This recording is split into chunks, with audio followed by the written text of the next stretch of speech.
نحمدہ و نصلی علی رسول الکریم اما بعد۔ دورہ تفسیر و سیرت کی 16ویں کلاس میں تمام احباب کو خوش آمدید کہا جاتا ہے۔ آج کی اس کلاس میں تفسیر میں انشاءاللہ ہم سورہ مومنون کے تیسرے رکوع کی طرف آئیں گے، اور سورہ اور سیرت طیبہ میں انشاءاللہ جو حضور اقدس صلی اللہ علیہ وسلم کو شیب ابی طالب میں ان کا محاصرہ کیا گیا تھا، اس دور کو اور اسی دور میں جو اور مزید واقعات پیش آئے تھے اس کے متعلق تفصیلات جانیں گے۔ آتے ہیں تفسیر کی طرف۔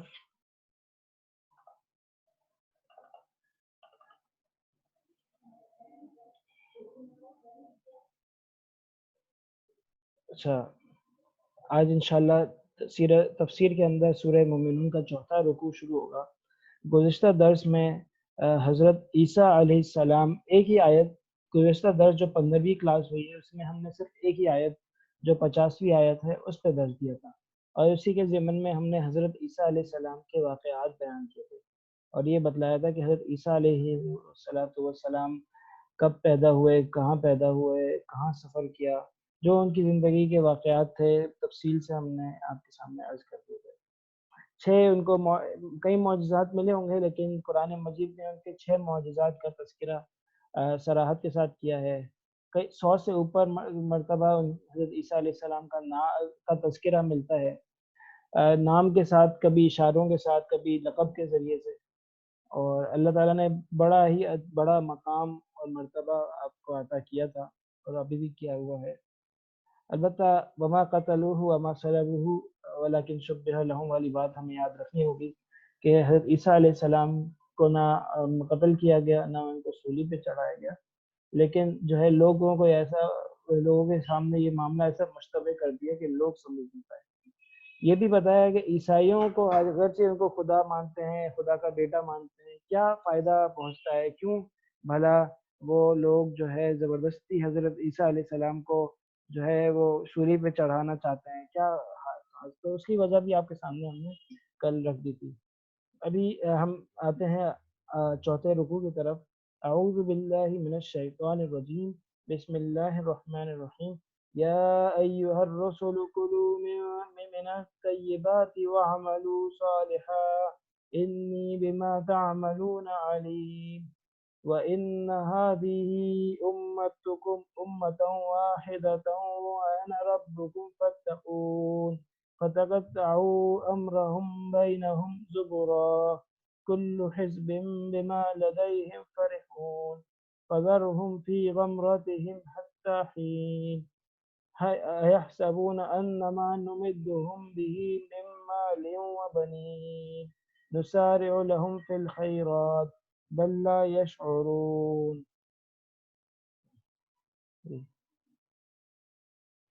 یا ایھا الرسول کلوا من الطیبات واعملوا صالحا، نبی کو حکم دیا جا رہا ہے کہ یا ایھا الرسول، اے انبیاء کی جماعت، پاک کھایا کرو اور نیک اعمال کیا کرو۔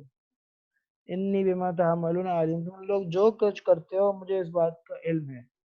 لیکن یہ بات سمجھ لینی چاہیے کہ بعض مرتبہ کسی بات کی طرف خاص توجہ دلانے کے لیے اور کسی بات کی اہمیت کو بتلانے کے لیے یہ طریقہ کار اختیار کیا جاتا ہے کہ بڑے کو حکم دے دیتے ہیں۔ گھر پہ دعوت دی جاتی ہے، نام بڑے کا لکھتے ہیں، اور کبھی آج ود فیملی ساتھ لکھ دیتے ہیں، اس کا مطلب ہوتا ہے کہ فیملی بھی ساتھ آئے گی۔ کبھی ود فیملی نہیں لکھتے لیکن نام لکھا ہوتا ہے، تو پتہ واضح ہوتا ہے، یہ عرف ہوتا ہے بعض جگہوں پر کہ اس سے مراد پوری فیملی ہوتی ہے۔ رسول کو جو حکم دیا جا رہا ہے تو رسول تو اس کے مخاطب ہے ہی، لیکن رسول ویسے ہی مخاطب ہیں، اور وہ عمل بھی کرتے ہیں۔ اصل جن کے عمل کرنے کی ضرورت ہے وہ رسول کی قوم ہے، اور اصل مخاطب بھی اس آیت کا رسولوں کی قوم ہے۔ یہ ایک طریقہ کار ہے کسی بات کے حکم کو بتانے کا۔ تو بتائے، اور اس کا حکم کیوں لگایا جاتا ہے کہ تم حلال کھاؤ، اس کی اتنی اہمیت کیوں ہے؟ اہمیت اس لیے کہ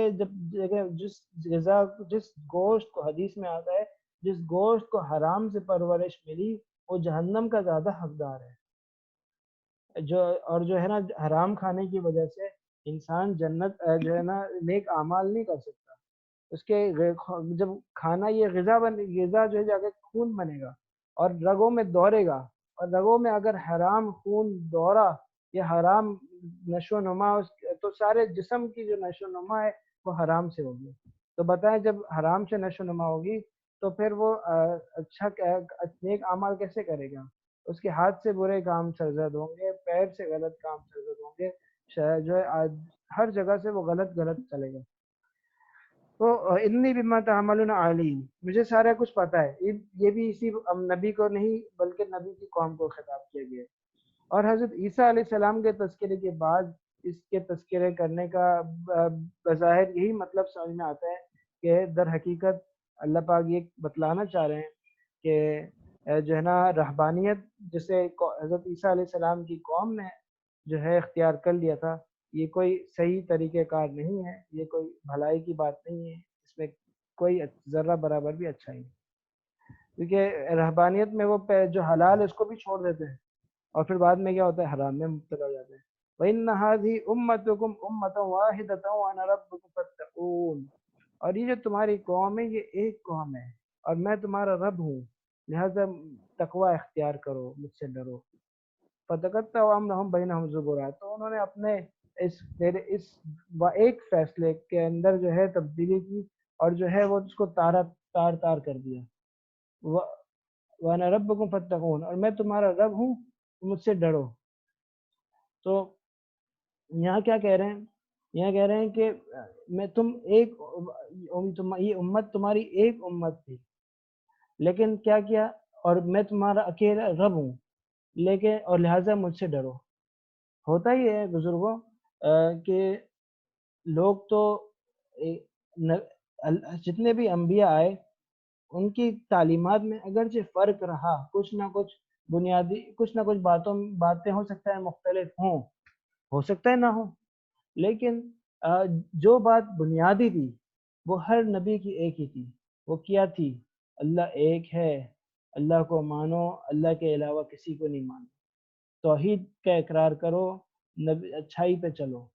یہ سارے نبیوں نے وہ بات کہی، تو یہ اصل حکم تھا جسے ماننا تھا، لیکن لوگوں نے جو ہے خواہ مخواہ اس میں تفریق ڈالی اور جو ہے اپنی طرف سے اس کے اندر جو ہے اضافے کرنے لگے اور باتیں بنانے لگے، اور اسی وجہ سے مذہب کی بنیاد پر جو ہے آپس میں جو ہے لڑنے جھگڑنے پہ بھی آ گئے، ایک دوسرے کے ساتھ جو ہے لڑائی پر اتر آئے۔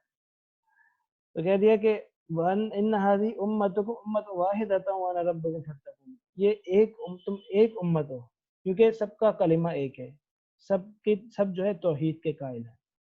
تو اور ساتھ ہی اس بات کا بھی خیال رکھیں کہ حضور اکرم صلی اللہ علیہ وسلم کے آتے ہی سب جو ہے ایک قوم کی طرف متوجہ ہو گئے۔ پہلے نبی بھیجے جاتے تھے، ان میں جو ہے وہ ایک قوم کی طرف ہوتے تھے، اور الگ الگ نبی بھیجے جاتے تھے، الگ علاقوں میں الگ، اور ابھی جو ہے ایک ہی نبی ہے جو تمام اقوام کے لیے بھیجا جا رہا ہے، ایک ہی نبی ہے جس ساری قوم سے مخاطب ہو رہا ہے، ایک ہی نبی ہے جو پوری دنیا کے لیے نبی ہے، جو ہے نا سارے جہاں والوں کے لیے نبی ہے، انسانوں کے لیے بھی نبی ہے، جہاں جنات کے لیے جو یہ بات جو ہے انشاءاللہ سیرت طیبہ کے زمانے میں بھی آ جائے گی، انشاءاللہ وہاں پہ مزید اس پر روشنی ڈالیں گے۔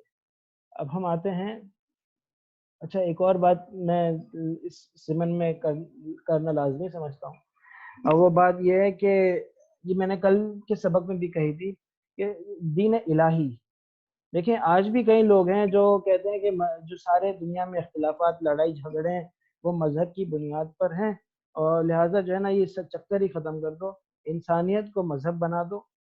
نام تو اچھے رکھتے ہیں لیکن کام برے ہوتے ہیں ان کے، اور جو ہے نا دوسرے کہتے ہیں ہر مذہب کا اصل مقصد اچھائی سکھانا ہے۔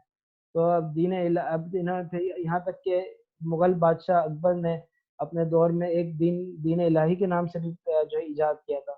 میں نے اس کو متعلق بتایا تھا کہ بھائی لوگ مسائل تو ہیں لوگوں میں، دنیا میں ہیں مسائل، اور اللہ کے حکم سے ہیں، اللہ کی مرضی سے ہیں، اس کا ہم کچھ نہیں کر سکتے، اور یہ طریقہ کار ہرگز نہیں ہے کہ ہم اس کا علاج یہ نکال لیں کہ ہم جو ہے نا دنیا کے اندر سارے جو اللہ کا لایا ہوا کلام ہے اس کے اندر رد و بدل کر کے کوئی نیا نبی دین نکال دیں۔ یہ ہمارا اپنا لایا ہوا یا کسی بزرگوں کا یا لوگوں کا بنایا ہوا دین نہیں ہے، یہ اللہ کا دین ہے، اور اللہ نے جس طرح بتایا ہے ویسے ہی چلائیں گے. ہم اس میں جو ہے تبدیلی نہیں کر سکتے. یہ مولویوں کا دین نہیں ہے، یہ اللہ کا دین ہے. تو ہم اس میں کیسے، مولوی خالی بتا سکتے ہیں، بنائیں گے نہیں دین. نہ اس کے اندر کوئی کوئی تبدیلی پیدا کر سکتے ہیں، نہ اس کو بدل سکتے ہیں.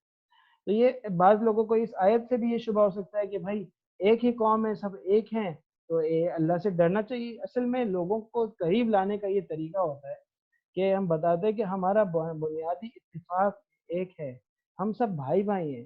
ہم دیکھیں لوگوں کو قریب لانے کے لیے، لیکن اس کا مطلب یہ نہیں ہے کہ نظریات میں، دیکھو نظریات میں تو والد اور بیٹا بھی مختلف ہوتا ہے. بھائی ایک گھر کے اندر 5 افراد ہوتے ہیں، ہر ایک کا ذہن الگ ہوتا ہے. تو نظریاتی طور پہ تو ہر ایک مختلف ہو سکتا ہے.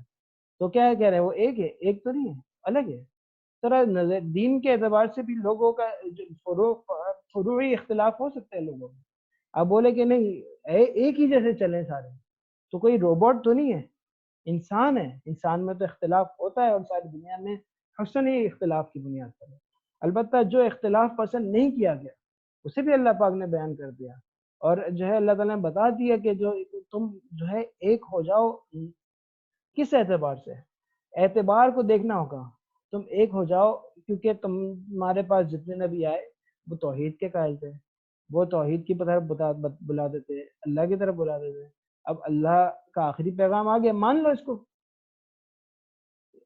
اور جو تم آپس میں اپنی ضد اور اناد کی وجہ سے اپنی جو ہے نا بس ایک اپنے نام کو اونچا رکھنے کے لیے جو ہے ایسا نہ کرو کہ تم جو ہے پورے سب لوگوں کو گمراہ کرو اور جو ہے دین سے ہٹاؤ، اور جو صحیح دین آ گیا تمہیں پتہ ہے اس کو نہ مانو. یہ ہے میرے دوستو اصل بات. اب ہم آتے ہیں سیرت طیبہ کے درس کی طرف. سیرت طیبہ جو ہے کے اندر ہم بات چل رہی تھی، حضور صلی اللہ علیہ وسلم کے ساتھ مختلف مذاکرات کیے جا رہے تھے.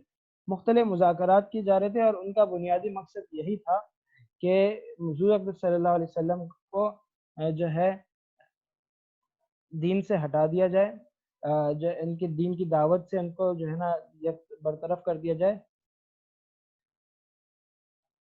اچھا جی، ایک منٹ دیجیے گا مجھے. یہ دین کی دعوت سے برطرف کر دیا جائے، لیکن آپ علیہ الصلوۃ والسلام اپنی بات پہ پختہ رہے تھے. پھر ان لوگوں نے کیا سوچا؟ ان لوگوں نے یہ سوچا کہ اب جو ہے نا معاملہ بہت آگے نکل چکا ہے. یہ لوگ حبشہ بھی چلے گئے، اور حبشہ میں بھی ان کی پذیرائی ہو رہی ہے. اس سے پہلے کہ یہ لوگ جو ہے بہت ترقی کر جائیں اور ہمارے ہاتھ سے نکل جائیں، حضور اکرم صلی اللہ علیہ وسلم پر دائرہ تنگ کرتے ہیں، ان کے ساتھ بائیکاٹ کرتے ہیں. دوستو آج کے یہ درس موجودہ حالات کے پیش نظر انتہائی زیادہ اہم ہے، اور موجودہ حالات کی جو ہے کہ بالکل عین موافق ہے. جب ہمیں بند کر دیا گیا ہے، لاک ڈاؤن کا شکار ہے، ہم لاک ڈاؤن کا شکار ہیں، ہمیں اپنے گھروں میں بند ہیں لیکن ہم محفوظ ہیں. ہماری جانوں کو خطرہ نہیں ہے. ہمارے پاس کھانے پینے کے لیے ذرائع موجود ہیں. نہیں ہے تو لوگ الحمدللہ جن کے پاس نہیں ہے، اللہ پاک نے ان کے لیے تعاون کرنے والے لوگ بھیج دیے. ہمارے پاس جو ہے ہمارے گھر والے ہمارے سامنے ہیں، ہمارے لیے جو ہے رابطے ہیں ممکن ہیں. ہمیں کسی شادی سے بیاہ سے نہیں روکا گیا، ہمارے ساتھ کسی نے ہمیں کاروبار سے جو ہے لین دین سے نہیں روکا. ہمیں جو کوئی برا بھلا نہیں کہا جا رہا. ہمیں ایک ساری قوم کو ایک بند کوٹھی میں ڈال کے اپنے گھر سے دور جدا رکھ نہیں کیا گیا، بلکہ اپنے اپنے گھروں میں ہیں. آپ علیہ الصلوۃ والسلام 3 سال 10 دن 20 دن ایک مہینہ نہیں، 3 سال کے طویل عرصے آپ علیہ الصلوۃ والسلام اور جو بھی اور اس وقت جو مسلمان ہوئے تھے ان کی ایک بڑی تعداد، سب نہیں بڑی تعداد. کون سے قبیلہ؟ جو ہے بنو ہاشم. بنو ہاشم کا جو ہے نا قبیلہ جو ہے نا خاندان، جو ہے بنو ہاشم کا خاندان کہاں جو ہے ان کو ایک مکہ مکرمہ چھوڑنا پڑا. مکہ مکرمہ شہر اپنا گھر چھوڑنا پڑا، اور ایک پہاڑی کی گھاٹی میں جو ہے شہر جس کا نام شعیب ابی طالب تھا، وہاں زندگی بسر کرنے لگے. کئی سارے جو لوگ مسلمان ہوئے تھے انہوں نے اسلام وہ تو جا چکے تھے حبشہ. تھوڑی گنتی کے مسلمان رہ گئے تھے مکہ میں. اب وہ لوگ انہوں نے قریش نے فیصلہ کیا کہ ہم ان پر حملہ کریں. پھر جو ہے نا ان کو مارنے کی فکر کی. آپ علیہ السلام سب کو جو ہے نا جان سے جو ہے مارنے کے انہوں نے ارادہ کیا۔ ابو طالب نے جو ہے نا بولا کہ جو ہے چلو میں ان کو اپنی بات جو ہے نا میں جا رہا ہوں۔ ابو طالب نے بولا کہ انہوں نے کہا کہ آپ علیہ السلام کو ہمارے حوالے کر دو، پھر ہمیں تمہارے ساتھ رہنا ہے۔ تو صرف آپ صلی اللہ علیہ وسلم کا گھر نہیں بلکہ آپ علیہ السلام کا خاندان بنو ہاشم بھی پورا کا پورا آپ علیہ السلام کے ساتھ تیار ہوا، اور جو ہے ان کو پھر سب کے سب جو ہے بنو شیب ابی طالب میں جا کر زندگی بسر کرنے لگے۔ نہ وہاں کھانا ہوتا تھا، نہ پینا ہوتا تھا، نہ اگر کوئی کچھ دیتا تھا تو بہت مہنگی دام دیتا تھا۔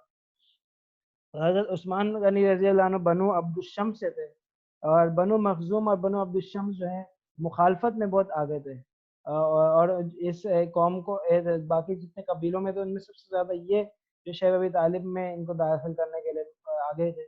البتہ ان قوم میں بھی بعض لوگ خیر والے لوگ موجود تھے، ان وہ وقتاً فوقتاً جو ہے کھانا پہنچاتے تھے، اور اس طرح کوئی نہ کوئی سلسلہ چل رہا ہوتا تھا، اور کئی دنوں تک فاقے اپنی جگہ البتہ برداشت کرتے رہنے ہوتے تھے۔ تو یہ 3 سال کا عرصہ بڑی جو ہے نا بڑی جفاکشی کے ساتھ گزرا، جو ہے نا لوگ بہت تنگی پر افلاس کا شکار تھے، بچے بھوک کی وجہ سے بلک کر روتے تھے، رونے کی آواز باہر تک آتی تھی، کفار اس سے خوش ہوتے تھے۔ تو یہ بڑا خطرناک اور بڑا جو ہے خطرناک قسم کا اور خوفناک قسم کا منظر تھا، بڑی آزمائش، بہت بڑی قربانی کا دور تھا اللہ نے جس سے گزارا۔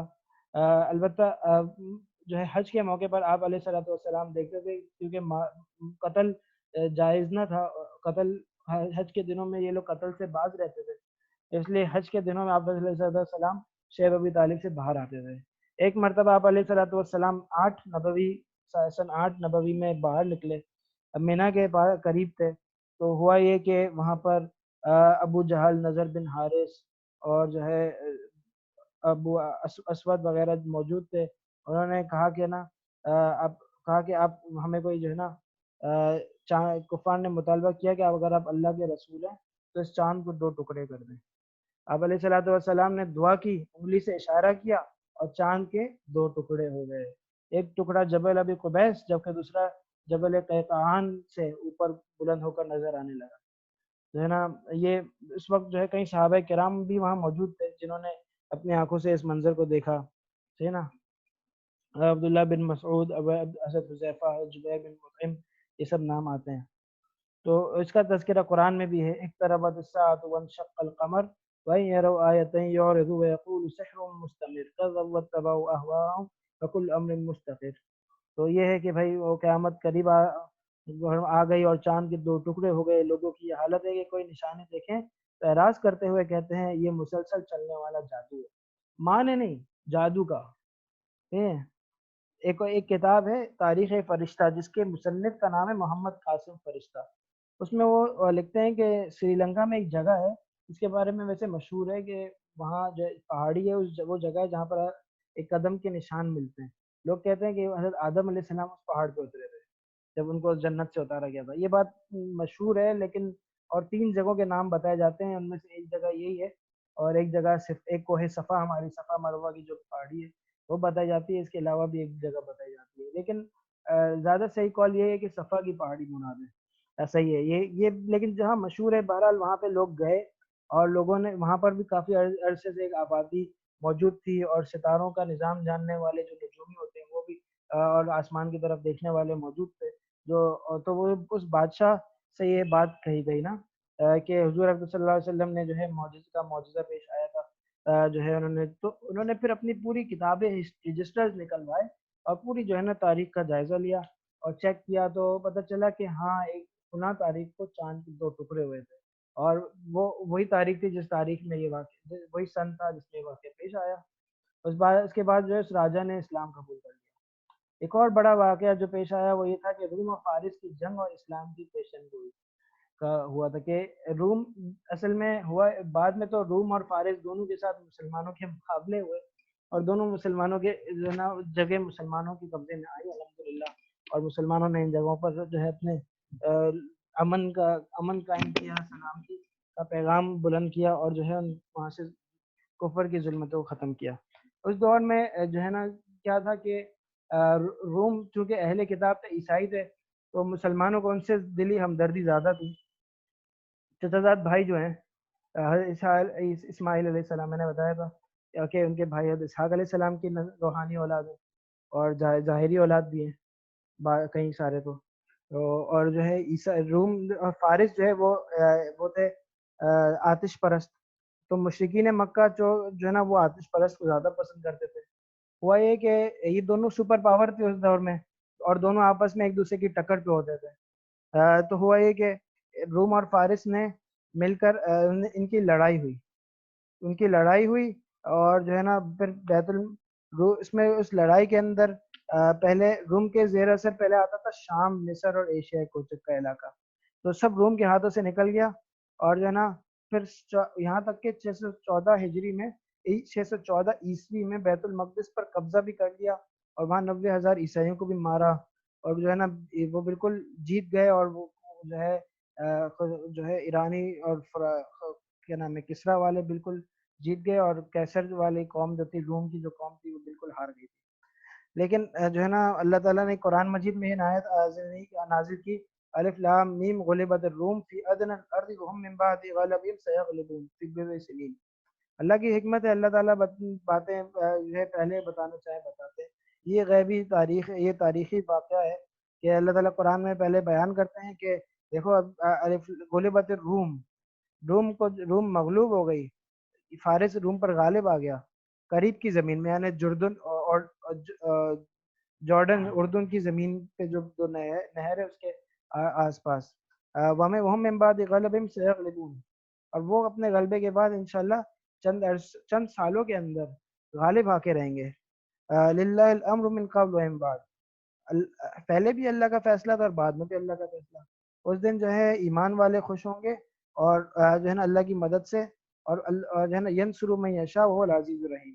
اس سورہ روم کے ابتدا میں آپ کو یہ آیتیں مل جائیں گی۔ تو یہ آیتیں، اس کا مقصد یہی تھا اور یہی بتانا تھا کہ دیکھو جو ہے اللہ نے فیصلہ کیا کہ آگے جا کے روم کو جتائے گا۔ سب لوگ مذاق اڑا رہے تھے، اور یہاں تک کہ شرطیں لگنے لگی۔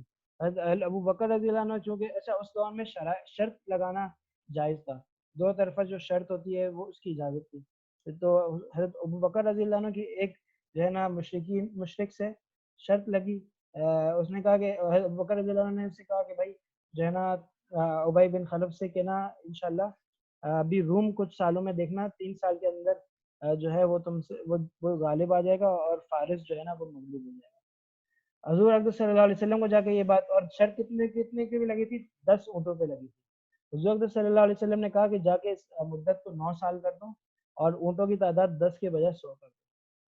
چنانچہ 623 عیسوی میں ہوا یہ کہ روم فارس پہ غالب بھی آ گیا، اور اسے جو ہے نا بڑی بہترین قسم کی شکست دی جس کی کوئی توقع نہ تھی، اور اسی سال جو ہے غزوہ بدر بھی پیش آئی، اور بدر میں جو ہے مسلمانوں نے مشرکین مکہ کو شکست دی۔ الحمدللہ اللہ پاک جس کو جب بچانا چاہے، جس کی حفاظت کرنا چاہے، کون روک سکتا ہے، اور اللہ تعالیٰ جو قرآن میں بتا دیتا ہے وہ ہوتے رہتا ہے۔ 10 نبوی تک یہ معاہدہ چلا جو شیخ ابی طالب کا معاہدہ تھا، اور 10 نبوی میں جو ہے نا لوگ انہی کے قوم سے جو ہے نا قریش میں سے کچھ لوگ جو ہے ہشام بن عمر، زہیر بن امیہ، جو کچھ ہمیشہ ہے نا باطل لوگوں میں بھی کچھ انسانیت پسند لوگ ہوتے ہیں، اگرچہ وہ دین نہیں لاتے، دین پر ایمان نہیں رکھتے، لیکن ان کے اندر انسانیت غالب ہوتی ہے، جس کی وجہ سے وہ اس بات کو برداشت نہیں کرتے کہ کسی کے ساتھ ظلم ہو۔ آج بھی یہ باتیں پائی جاتی ہیں، ہم دیکھ سکتے ہیں کہ مغربی ممالک میں جو مسلمانوں کے ساتھ زیادتی کے در پہ رہتے ہیں، کئی لوگ ایسے بھی انہی کی قوم کے اور انہی کی پارلیمنٹ سے، انہی کی فوج سے لوگ تعلق رکھنے والے ہوتے ہیں، جو کہ مسلمان جو سے زیادہ مسلمانوں کے ہمدرد نکل جاتے ہیں بعض، اور مسلمان ایسے ہو جاتے ہیں جو مسلمانوں کی مخالفت سے ہوتے ہیں اور اپنے آپ کو بیچ دیتے ہیں۔ تو یہ اللہ کے شروع سے یہ رہا ہے، یہ کوئی پہلا ابھی کی بات نہیں ہے، یہ شروع سے ایسا معاملہ رہا ہے۔ تو انسانیت پسند کچھ لوگ تھے، انہوں نے جو ہے کیا چاہا کہ بھائی یہ معاملہ ختم ہو، اور جو بھی مسلمان ہیں وہ اپنے اپنے گھروں میں واپس آ کے رہنے لگے، اور یہ پہاڑی میں جائیں ہیں وہاں سے واپس آ گئے۔ ابو طالب کے پاس یہ بات پہنچی ہے نا، ان کو جو ہے نا ابو جہل تو سخت تھا، وہ رہنے کے لیے وہ اس بات پر راضی نہیں تھا۔ ابو طالب نے جو ہے نا کہا کہ مجھے میرے بھتیجے نے کہا ہے کہ یہ جو معاہدہ تم لوگوں نے اچھا یہ معاہدہ لکھ کر ان لوگوں نے قریش بنو ہاشم کے خلاف جو ہے ایک معاہدہ لکھ کر انہوں نے خانہ کعبہ کی کے غلاف پر چپکایا تھا باقاعدہ، جس میں لکھا ہوا تھا، اور بڑی سائز میں وہ معاہدہ تھا، کہہ لیں گے چارٹ پیپر کی شکل میں، کہ یوں کہہ لیں گے اس میں سارا انہوں نے لکھا تھا کہ بھائی ان سے بات نہیں کرنی، ان سے نکاح نہیں کرنا، ان سے کاروبار نہیں کرنا، یہ ساری باتیں انہوں نے بڑے سے جو ہے نا لکھ کے رکھ دی تھی۔ تو اور پھر اس کی طرف کوئی توجہ نہیں دیتا ہوگا۔ ابو طالب نے کہا کہ میرے بھتیجے نے کہا کہ اس معاہدے کو کیڑے نے کھا لیا ہے، اور صرف اللہ کا نام جہاں انہوں نے لکھا تھا وہ اپنی جگہ پر موجود ہے، اور باقی جو معاہدہ ہے وہ پورا کا پورا جو ہے ختم ہو چکا ہے۔ تو لوگوں نے کہا کہ اچھا ہم دیکھ لیتے ہیں، اگر یہ معاہدہ ختم ہو گیا ہے تو ہم اس بات کو ختم کر دیتے ہیں، اور اگر یہ معاہدہ ختم نہیں ہوا تو ہم اس کو باقی رکھ دیتے ہیں۔ اس پہ فیصلہ ہوا۔ چنانچہ خانہ کعبہ قریب تھا، جا کے دیکھ لیا، دیکھا تو وہ معاہدہ بالکل جو ہے نا پار پار ہو چکا تھا، اس پہ جو ہے اللہ کا نام سالم صحیح سالم تھا، اور باقی جو بھی انہوں نے باتیں بکواسات لکھی تھی، جو مسلمانوں کے خلاف لکھا تھا، سب جو ہے وہ جو تہس تہس ہو چکا تھا۔ ابھی ہم یہ سوچتے ہیں کہ یہ جو بائیکاٹ ہوا مسلمانوں کے خلاف، اس سے کیا فائدہ حاصل ہوا، کیا چیزیں حاصل ہوئی؟ ایک تو مسلمانوں کی جو قربانی تھی، ہمیں آج تک اس کا سبق ملتا ہے کہ بھائی کتنی قربانی تھی۔ ہم ایک مہینہ گھر میں نہیں رہ سکتے، اور 3 سال حضور اقدس صلی اللہ علیہ وسلم کہاں ایک پہاڑی پہ جو ہے اپنے سارے مسلمانوں کے ساتھ رہ رہے ہیں۔ کیا حالت ہوگی، کھانا کھانے کو کچھ ملتا تھا نہ پینے کو، جو ہے نا میں دو دو تین تین دن گزر جاتے تھے، جو ہے نا کچھ نہیں ملتا تھا، کبھی کچھ مل جائے تو بلال رضی اللہ عنہ جو ہے نا اپنے بغل میں چھپا کے لے آتے تھے، اور جو ہے حضور اور بلال رضی اللہ عنہ مل کے اس کو تھوڑا سا وہ کھا لیتے تھے۔ ایک صحابی فرماتے ہیں کہ میں کئی دنوں سے فاقے پہ تھا، میں چل رہا تھا، مجھے راستے میں جو ہے نا ایک چیز نظر آئی، اور وہ جو ہے نا دب رہی تھی، چربی کے طرح کی تھی، وہ دب رہی تھی جو ہے نا، تو مجھے لگا کہ کچھ کھانے کو ہے، تو بس میں نے اٹھایا اور جو ہے نا منہ میں ڈال دیا۔ وہ مجھے اتنا لذیذ لگا کہ میں نہیں بتا سکتا، اور یہ بات جب خوشحالی تھی اس وقت بتا رہے تھے، کہ بتایا تھے کہ پھر، اور مجھے ابھی تک نہیں پتا وہ کیا چیز تھی، لیکن میں نے اس کو کھایا اس کو۔ تو یہ کہنے کا مقصد یہ کہ اتنی وہ ایک معمولی سی بات پہ خوشی اور کھانے کی چیز مل جانے پہ خوشی ہونے لگی تھی۔ یہ تھا وہ دور، اور جس کی قربانیاں آپ کے اور اس کے اثرات نتائج سب آپ کے سامنے ہیں۔ اب ہم جو ہے نا اس کے ایک اور جو بات، اس کے بعد جو ہے نا ایک بات میں یہ کرنا چاہ رہا تھا کہ مسلمانوں پر جبر و تشدد کے سلے میں جو ایک فائدہ یہ ہوا کہ جو ہمدرد لوگ تھے مسلمانوں کے، وہ سامنے آ گئے۔ لوگوں نے بھی اسلام کے جو ہے اور مسلمانوں کی جو ثابت قدمی تھی اس کو دیکھ لیا، ساتھ میں جو ہے نا جو بدگمانیاں تھی اس میں جو ہے انہوں نے چاہا تھا کہ مسلمانوں ان کے درمیان جو کئی مسلمان مکہ میں جو رہ گئے تھے ان کے ساتھ ان کی بدگمانیاں پیدا ہو جائیں، اور جو ہے وہ دعوت نہ دے پائیں۔ حج کے موقع پر جو دعوت دینے کی کوشش کرتے تھے اس پہ بھی روکنے کی کوشش کی، لیکن حضور صلی اللہ علیہ وسلم اس میں تو دعوت دیتے ہی رہے، ان شیب ابی طالب میں ہونے کے باوجود، اور طرح طرح سے جو بھی تکالیف پہنچائی اس میں ثابت قدم رہے۔ یہ بات یاد رکھنی چاہیے کہ ایک داعی کو لوگوں کے درمیان رہنا چاہیے، لوگوں سے ہٹ کٹ کے رہ کے کام نہیں ہو پاتا۔ شعیب ابی طالب میں جو ہے نا بھیجنے کا اکثر مقصد بھی یہ تھا کہ جو ہے نا آپ علیہ صلاۃ والسلام کو لوگوں سے کاٹ دیا جائے، لیکن آپ علیہ صلاۃ والسلام نے جو ہے جو لوگ وہاں موجود تھے ان کو بھی ان کے ایمان کو مضبوط کرنے میں بھی جو ہے کام کام کیا، اور جو ہے اس کی وجہ سے ان کے ایمان کو بھی تقویت ملی، اور ساتھ میں جو لوگ دوسرے جو مسلمان نہیں ہوئے تھے وہ لوگ بھی جو ہے ہم مسلمانوں کے ساتھ ہمدردی پہ اتر آئے، اور مسلمانوں کے جذبے اور ان کی جو ہے ثابت قدمی دیکھ کر بہت زیادہ متاثر ہوئے۔ اسی پر آج کی اس کلاس کو ہم ختم کرتے ہیں۔ امید ہے کہ آپ کل بھی انشاءاللہ وقت پر تشریف لائیں گے، 4 بجے ہمارا وقت ہے، اس پہ آپ لوگ تشریف لے آیا کریں، اور دعاؤں میں یاد رکھیے گا۔ السلام علیکم ورحمۃ اللہ وبرکاتہ۔